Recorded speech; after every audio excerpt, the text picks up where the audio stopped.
Listen to me, please, and be guided by these words. Listen well and heed the warnings that I bear witness to, for this horror is real. How Satan first came to intermix man and wolf and unleash the plague of lycanthropy upon the earth is lost in the mists of time. What is sure is that in doing so, he created a vile affliction that has contaminated many souls and caused much woe in the world. Any who suffer the ruinous misfortune of being bitten by a werewolf, and who does not die of their wounds before the first following full moon, will fall victim themselves to the curse.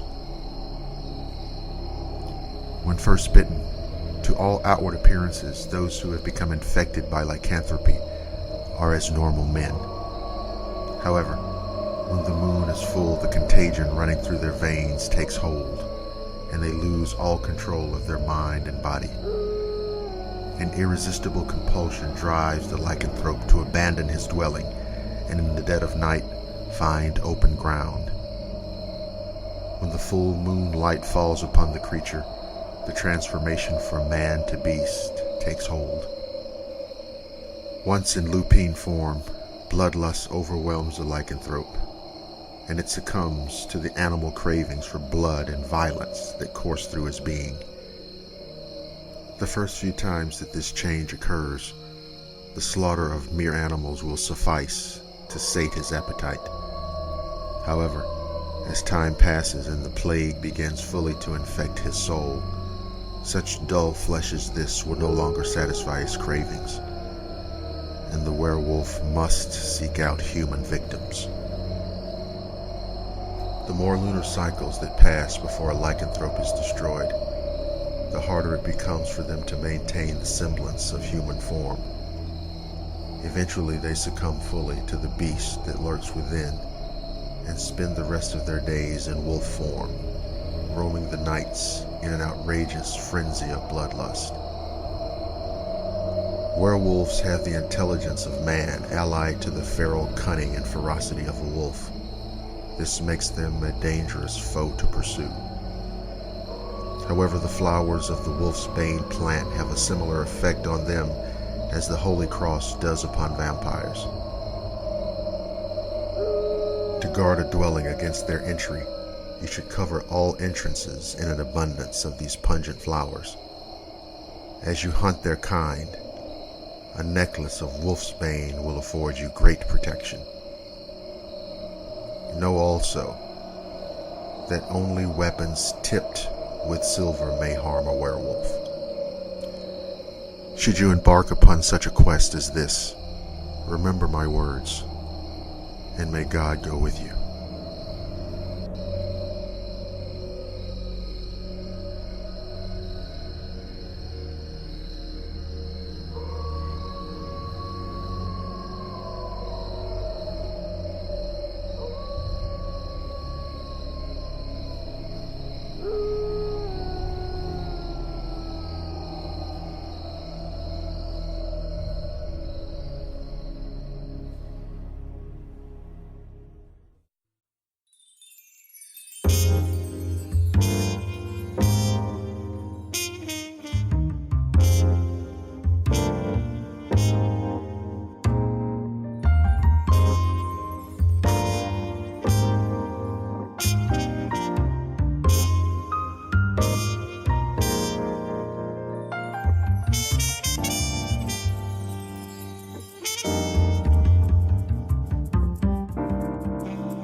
There was once a beautiful girl engaged to a soldier who caught the eye of an evil woodsman who had sold his soul for the ability to turn himself into a wolf at will. He lay in wait for the girl when she was walking home one day and accosted her, begging her to elope with him. The maiden refused, spurning his love and crying out to her love to save her from his advances. The girl's cries were heard by her eager fiancé, who had come searching for her when she was late returning to her parents' home. The soldier drove the woodsman away, threatening him with dire consequences if he ever approached the maiden again. The furious woodsman lay low for a few days, waiting for his chance. It came on the girl's wedding day. She was dancing happily at her wedding reception with a group of her friends when the woodsman, in the form of a wolf, leapt upon her and dragged her away with him. The enraged bridegroom gave chase, but the wolf and his bride had disappeared into the thick forest and were not seen again. For many days, the distraught soldier and his friends, armed with silver bullets, scoured the woods searching for the maiden and her captor. Once the soldier thought he saw the wolf and shot at it. Upon reaching the location, he found a piece of a wolf's tail lying upon the ground. But of the wolf to which it belonged, there was no sign. After months of searching, his friends begged him to let the girl go and get on with living. But the soldier was half mad with grief and refused to give up. And that very day he found the cave where the werewolf lived. Within it lay the preserved body of his beloved wife. The girl had refused the werewolf's advances to the very end and had died for it. After his murderous fury had died away, the werewolf had tenderly laid the body of the girl he had loved and had killed into a wooden coffin where it would be safe from predators, and he came to visit her grave every day. Lying in wait for him, the soldier shot the werewolf several times as he entered the cavern, chasing him down until the maddened and dying werewolf leapt into the lake and disappeared from view. The soldier sat by the lake with his gun, staring at the rippling waters for hours as the catfish ate the bloody bits of the wolf that were floating on the surface of the water. When his friends found him, the soldier's mind was gone. He babbled insanely about a werewolf that had been eaten by a catfish when it leapt into the water, and he sobered only long enough to lead the men to the body of his beloved before he collapsed forevermore into insanity. He died a few days later and was buried beside his bride in a little glen where they had planned to build their house. Their grave is long forgotten, and the place where it stands is covered with daisies in the spring. But to this day, the people of the area have a prejudice against eating catfish, though no one remembers why.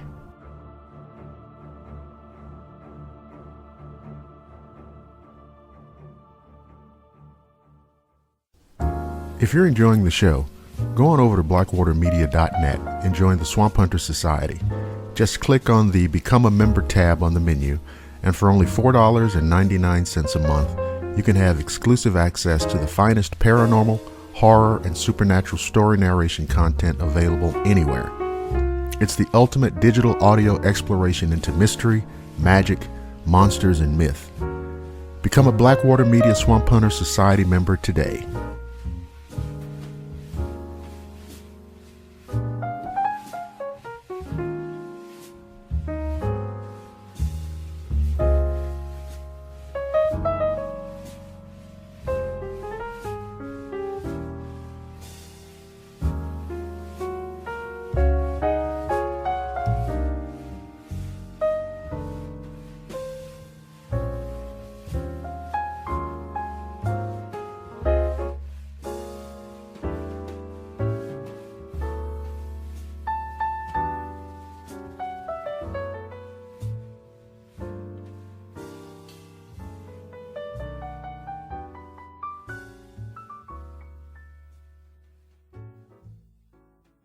The story begins with a priest from a thriving village in Ireland who was traveling to a nearby town on business for his church. The priest's journey across the countryside was long and arduous, and as night grew near, he was forced to set up camp near a dark forest that was reputed to be haunted. During the night, the priest heard a clawing and scratching outside his tent. When he went outside to investigate, he was attacked by a wolf. He was bitten severely, and just as he thought the wolf was about to finish him off, the cross around his neck was exposed. The wolf suddenly ceased its attack and merely stood over him, staring into his eyes. Then, inexplicably, it ran off and left him lying on the ground, bleeding badly from his wounds. The next day he managed to crawl back to his village, where he was discovered by the local doctor. With good medical care, his wounds soon healed, and he was back to work in no time. The priest was re-energized and tackled his preaching duties with renewed vigor. He inspired the villagers and helped them to build a new church. The faith of his parishioners was strengthened, and every day his church was packed with worshipers. But there were still some problems in the village. Every full moon, someone in the village was found dead or went missing under mysterious circumstances. People said that they had seen a creature stalking through the village at night. A creature that walked like a man, but whose body was covered in fur and bore the head of a wolf. There was talk of a curse on the village, and many believed that a werewolf was stalking them and picking them off one by one. The priest began to wonder why God had cursed his village with these horrible murders. It seemed as if there was no end to the death and destruction. One night during a full moon, the villagers decided that they had to catch and kill the werewolf that was plaguing their village once and for all. They set a trap by tying the most beautiful girl in the village to a tree, using her as bait to lure the werewolf. High above in the branches of the tree, they rigged up a trap to catch the wolf. Then they hid in the bushes and lay in wait for their prey. Soon they heard a crashing sound coming through the forest, and suddenly the werewolf appeared in the clearing. As it made its way towards the terrified young girl, the villagers cut the ropes that were tied to the tree, and a huge cage crashed down on top of the wolf, trapping him behind its heavy iron bars. The jubilant villagers rushed out from their hiding places and drove long spears into the body of the werewolf, piercing its heart. As the monster collapsed on the floor of the cage, the people watched his hairy body ripple and change. Gradually, the creature changed from wolf to man as the life ebbed from his body. The villagers fell to their knees and began to weep as they realized that they had killed their beloved priest.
Abizanda, Spain, September 29, 1992.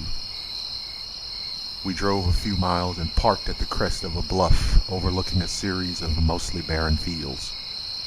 There was little greenery save the occasional patch of scrub. The sun had already sunk beneath the rim of the world.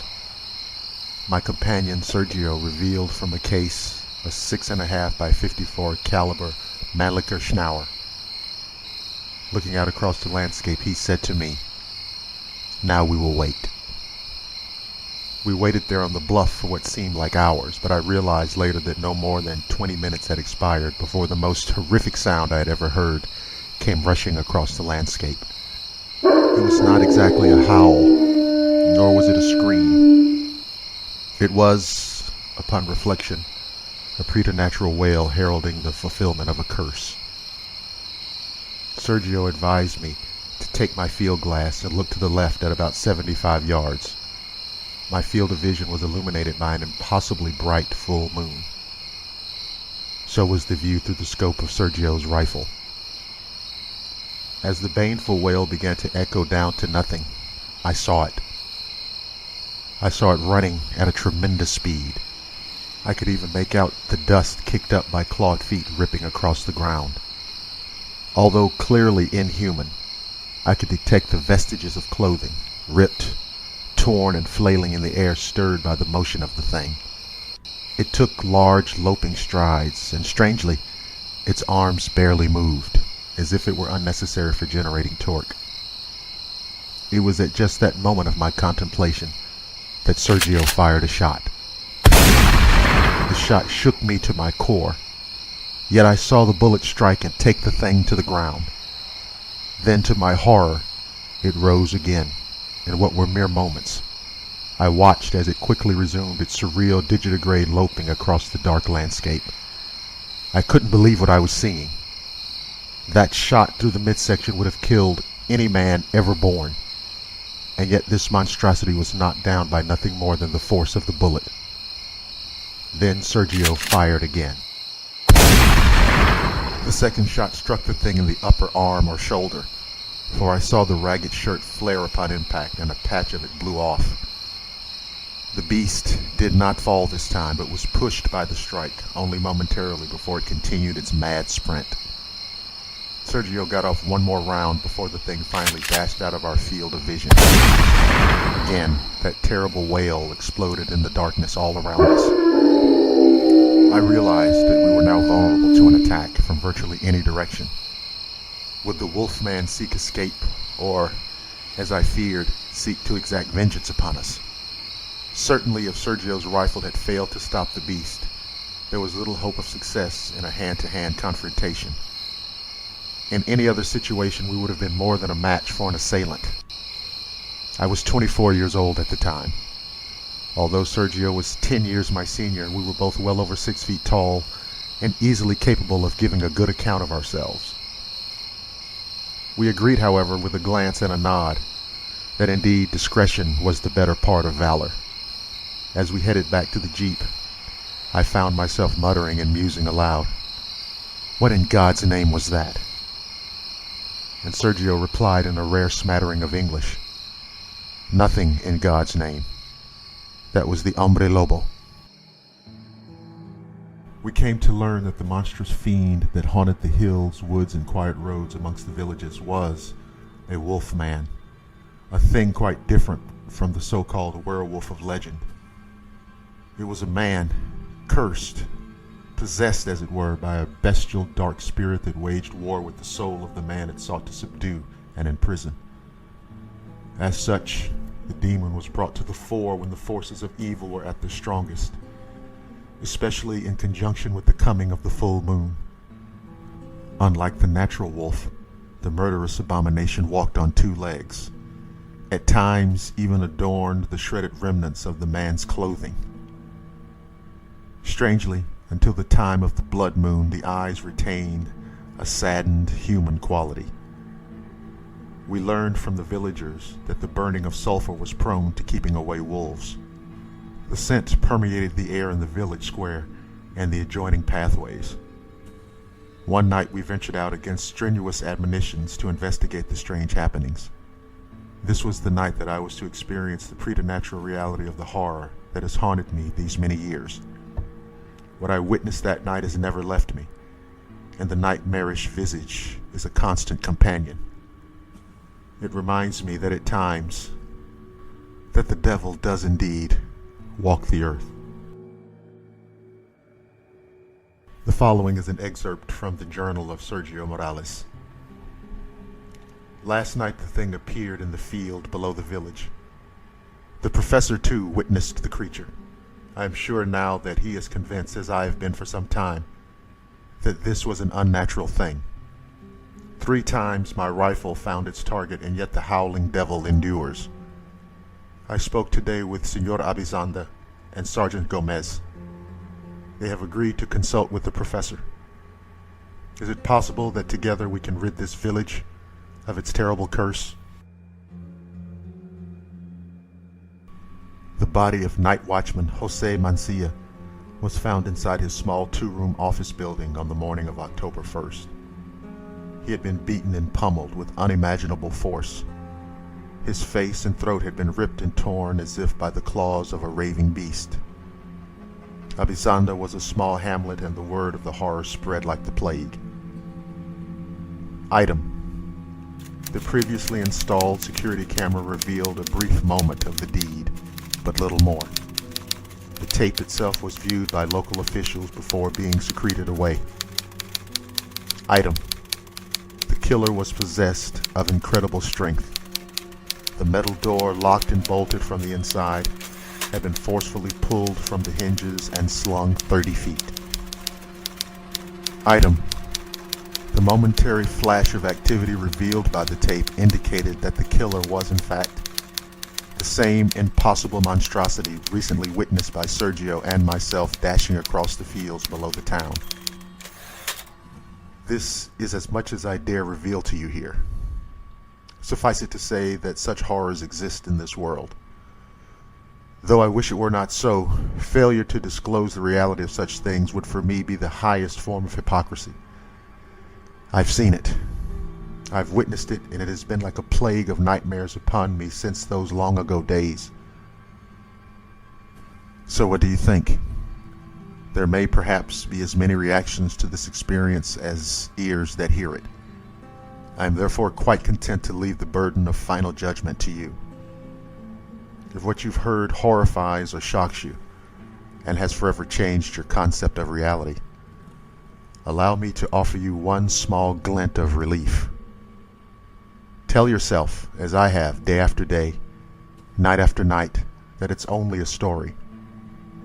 If you can do that much, you can convince yourself that behind the safety of your door, in the quiet of your bed, that it couldn't happen here.